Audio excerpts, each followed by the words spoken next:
آیا می دانید که داوود سرخوش از کدام قریه ولسوالی ولایت دایکنی است؟ علت مهاجرت داوود سرخوش را از زبان خویشاوندان آن میشنویم.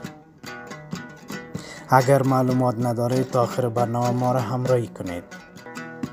نام حنیفی جویا، بچه کاکا و بچه خاله داوود جان سرخوش. در این دومادش هم هستیم، یک همشیرش هم پیشمه.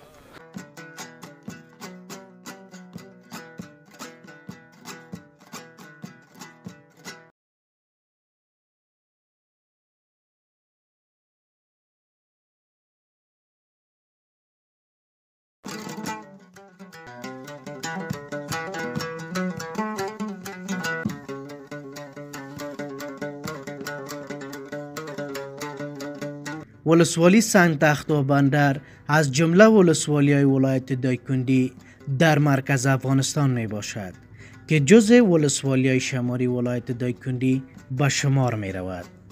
ولسوالی سنگ تخت بندر از شمال به ولسوالی لعل و سرجنگل و دولتیار، از غرب به شهر چخچران و ولسوالی دولینه غور، از جنوب به ولسوالی خدید، از شرق به ولسوالی اشترلی سرحد دارد.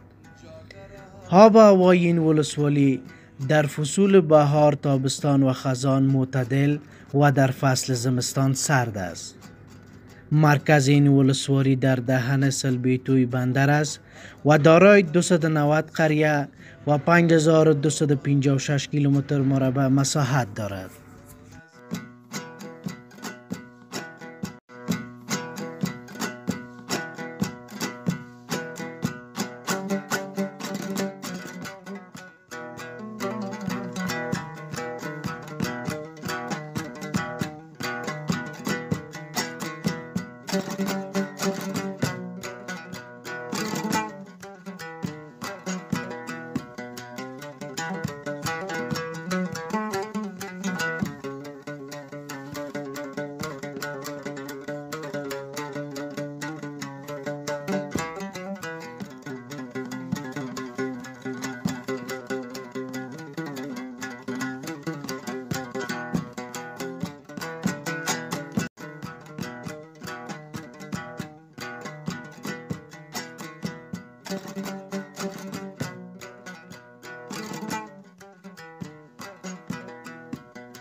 جاگر هوار کنی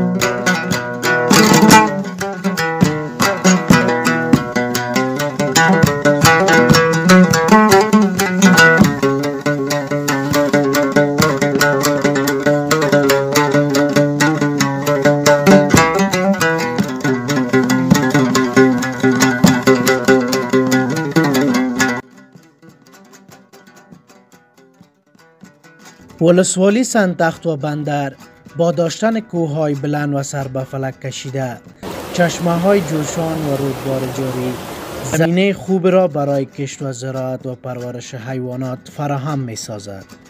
مهمترین محصولات زراعتی آن را گندم، جو، جواری، باقلی، لوبیا، عدس، کچالو، زردک، شلغم و پیاز و غیره تشکیل می دهند. بز، گوسفند، خر و گاو از جمله حیوانات اهلی این مناطق است.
اول پسر دادی مرام مختکدی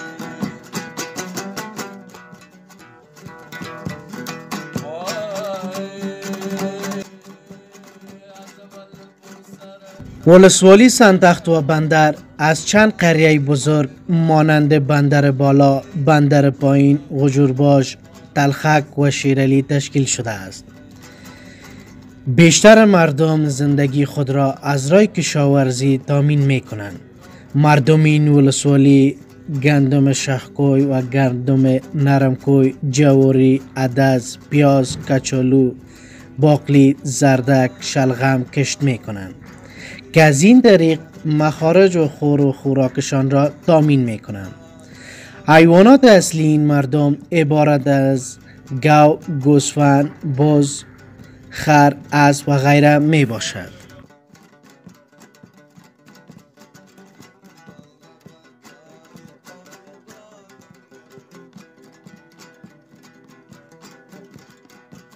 ولسوالی سنتخت و بندر دارای یک معدن بزرگ گچ می باشد که توسط شرکت‌های کوچک خصوصی کندنکاری و پخته گردیده به ولسوالی‌های امجوار صادر می گردد. قریه غجورباش که یکی از ولسوالی‌های سنتخت و بندر است که در این قریه خواننده مشهور افغانستان به اسم داوود سرخوش در 26 اپریل 1971 چشم به جهان گشوده است. پدرش غلام حیدرخان نام داشت که از جمله متنفذین و خوانین منطقه به شمار می رفت که در زمان محمد ظاهر شاه و هم در زمان داوود خان وکیل منتخب مردم بود. داوود سرخوش از استعداد فوق‌العاده برخوردار است. زمانی که 7 سال عمر داشت کلام الله را و خواجه حافظ را نزد پدرش خواند. همین استعداد آن سبب شد که در صنف 3 مکتب شامل شود. داوود سرخوش سال بعد در آغاز صنف 4 که تازه قلم و کتاب و کتابچه را از مکتب گرفته بود، یک بارگی در منطقه سنگتخت و بندر جنگ آغاز شد و میز و چوکی که مکتب آنها به عنوان یگانه مکتب در منطقه آن تازه به دست آورده بود سوزانیده شد و در سال 1983 در اثر حمله وسیع نیروهای محمد حسین صادقی نیلی در یک شب 23 تن از اعضای خانواده داوود سرخوش به قتل رسیدند و تنها خانواده جان به سلامت بردند و بعد اعضای خانواده داوود سرخوش به کویت پاکستان مهاجرت نمودند. حال می رویم سخنان یک تن از اعضای خانواده داوود سرخوش را با خود می داشته باشیم که در مورد قلعه‌ای که یک زمان خانواده داوود سرخوش در آن زندگی می کردند معلومات می دهند و همچنان در مورد به شهادت رسیدن 23 تن اعضای خانواده داوود سرخوش صحبت می کنند. نام حنیفی جویا، بچه کاکا و بچه خاله داوود جان سرخوش. در این دومادش هم هستیم، یکم شیرش هم پیشمه. فعلا ممیج هستیم. ارزم به حضور که ما گرچه در دوران مهاجرت بودیم، حدودی تقریبا تو بگیم که 9 سال میشه که اینجا آمدیم. در قدم نخست که آمدیم اینجا ما جایی نداشتیم، اینجا همه ویران شده بود. اون آبادی بود در کار کردیم. بله. البته جای سرور سرخوشی پایین بود. که 1 سال در موضوع گذران کردیم. تقریبا جمعی ویرانه بود. او رو ساختیم باز سعی کردیم که قلعه سابقه در اینجا ویرانه هستن. واقعا میدیدیم یک خاکچوب بس چیزی دیگه ای نبوده، فقط یک دانه برجش سالم مونده بود اینجا. بازی نمیره 4 سال میشه که ما هنوز روش کار داریم، یعنی تکمیلی 100% شده. در واقع قلعه اولی بود 25 در 25. باز ما گفتیم که حالا که جور بکنیم، حداقل یک چیزی جور بکنیم، ما خوب میریم، چون گذاشته هم رفتم ما هم فردا میریم. همین باز ما 50 در 50 گرفتیم، یعنی 2 برابر قلعه قبلی. داخل ازی فعلا 9 تا اتاق نشیمن داره، به اصطلاح خیلی ساده و عامیانه ما 1-4 تا دیوال دودی داره که آشپزخانه و اینا باشه. ارزم با بزرگ چند تا گوگر موگر این هم دارن. نه 4 تا 9 تا حدود یک 13 14 تا. سابق برای ما چیز نماندن. سابق این تو برای شما بگیم که حتی می توسنگ زیر توخانه رم کنده بوده که اینا دود خورد خوبه اینا محکم بردن، یعنی وقت بردن چیز واضح است دیگه. ولی فکر کنم جرم خود کس نمیفهمه که جرم ما چیه.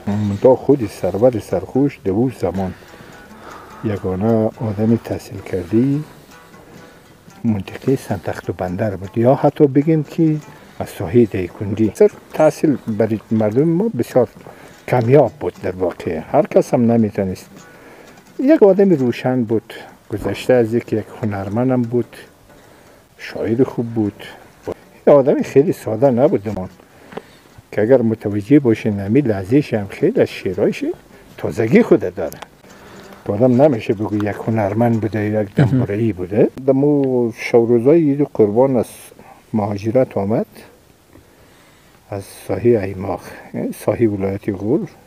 یک قربانی مربانی داشتن، اینا داشتن که همین یک قربانی بکنیم برگردیم از مهاجرت خود ادامه بدیم.